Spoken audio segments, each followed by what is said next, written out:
Okay, thank you very much, everybody.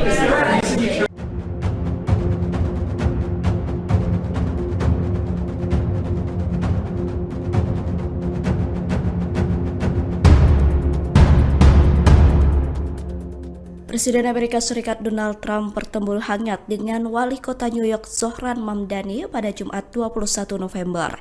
Pertemuan tersebut disorot karena sebelumnya Trump dan Mamdani sempat saling kecam melemparkan kritik di ruang publik. Trump kerap mengkritik Mamdani karena Wali Kota New York itu merupakan seorang Muslim yang mendukung Gaza.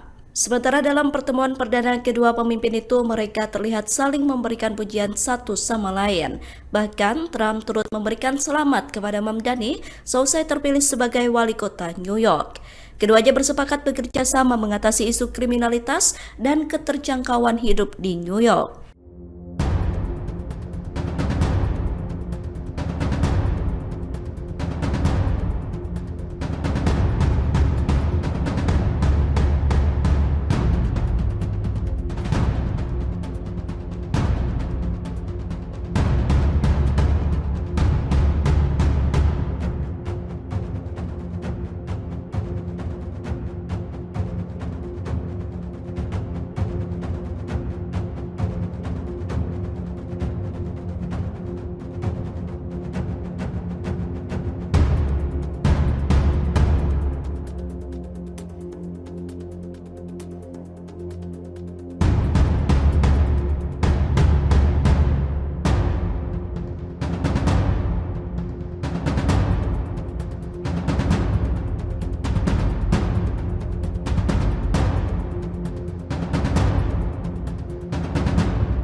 Download Tribun X sekarang, menghadirkan lokal menjadi Indonesia.